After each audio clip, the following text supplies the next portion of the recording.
penataan kawasan jantung kota di Kabupaten Nganjuk, Jawa Timur terus dilanjutkan. Salah satunya adalah pembangunan pedestrian Jalan Ahmad Yani Koridor Timur yang dilakukan pertengahan tahun ini, sebagai kelanjutan dari pedestrian sisi barat yang telah rampung pada tahun 2020 lalu. Pemkab Nganjuk melalui Dinas Perumahan Rakyat, Kawasan Permukiman dan Pertanahan atau DPRKPP Kabupaten Nganjuk sebagai leading sektor pembangunannya sengaja memoles jalan protokol di tengah kota tersebut sebagai upaya untuk menjadikannya kawasan ekonomi Nganjuk atau KEN. Secara simbolis, proses pembangunan tahap 2 pedestrian Ahmad Yani ditandai dengan peletakan batu pertama atau groundbreaking oleh PLT Bupati Nganjuk Marhen Jumadi pada Jumat pagi 17 September 2021. Hadir mendampingi Marhen, jajaran Forkopimda Nganjuk, Dirjen Imigrasi dan PBHN Kemenkumham RI, perwakilan PT Telkom, dan pimpinan PT KIM selaku pelaksana proyek.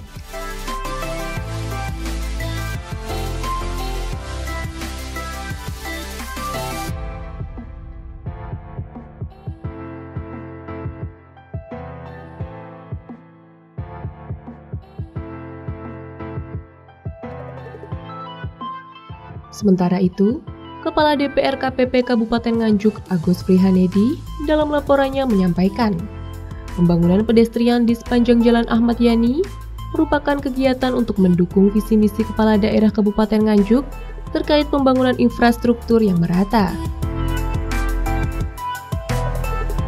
Untuk pengerjaan dari proyek pedestrian itu sendiri, mulai tanggal 9 September dan selesai pada tanggal 31 Desember 2021 ini.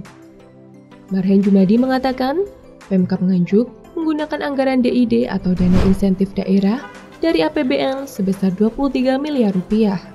Alokasi dana tersebut diturunkan dari nilai sebelumnya yang mencapai 28 miliar pada tahun 2021 ini.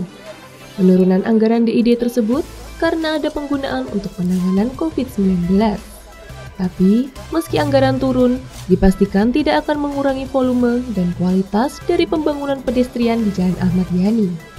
Menurutnya, pembangunan pedestrian di sepanjang Jalan Ahmad Yani merupakan salah satu upaya Pemkab Nganjuk menata kota, sekaligus sebagai upaya membangun kawasan ekonomi Nganjuk atau KEN.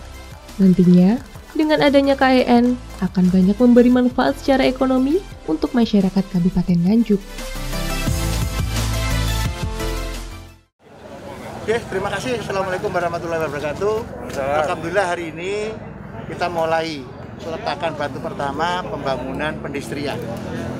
Ini adalah suasana pandemi, meskipun suasana pandemi karena ini dari dana DID, maka kita juga menyeimbangkan.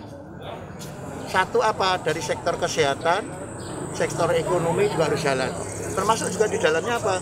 Sektor dari infrastruktur. Tiga-tiganya ini harus jalan. Maka dari itu Pemda memutuskan bahwa dana DID itu salah satu diantaranya adalah pembangunan pedestrian mulai Ayani sampai dengan Pelosok. Itu menyerap anggaran sampai berapa Pak Bupati? Kurang lebih 23 miliar ya. 23 miliar. Sumber anggarannya dari mana? Sumbernya dari DID, dari APBN.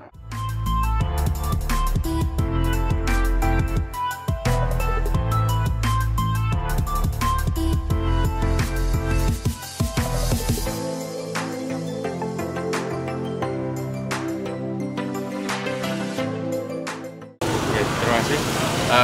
Terkait dengan dana sisa lelang, ini tentunya yang pertama itu kita cari pekerjaan yang dirasa kurang.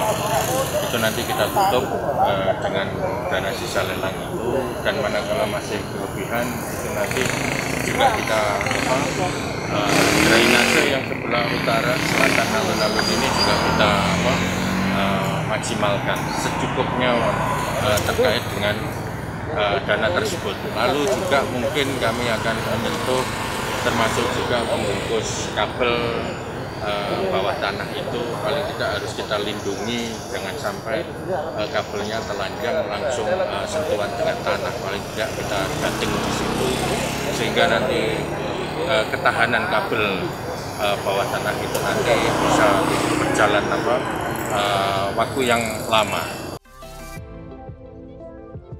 Selain itu, Secara bersamaan, kawasan alun-alun Nganjuk juga akan diperbaiki menjadi lebih menarik, sehingga kedua lokasi yang saling berdekatan itu bisa dijadikan destinasi wisata baru. Kawasan setempat juga akan dipercantik lagi dengan dibangunnya segmen-segmen pendukung, seperti Tugu Jaya Stamba di perempatan Ahmad Yani, Jembatan Ploso, hingga Slumbung Food Festival di sisi timur dan barat. Artinya, kata Marhen, masyarakat nantinya bisa datang dan menikmati destinasi wisata yang memanjakan di jantung kota Nganjuk.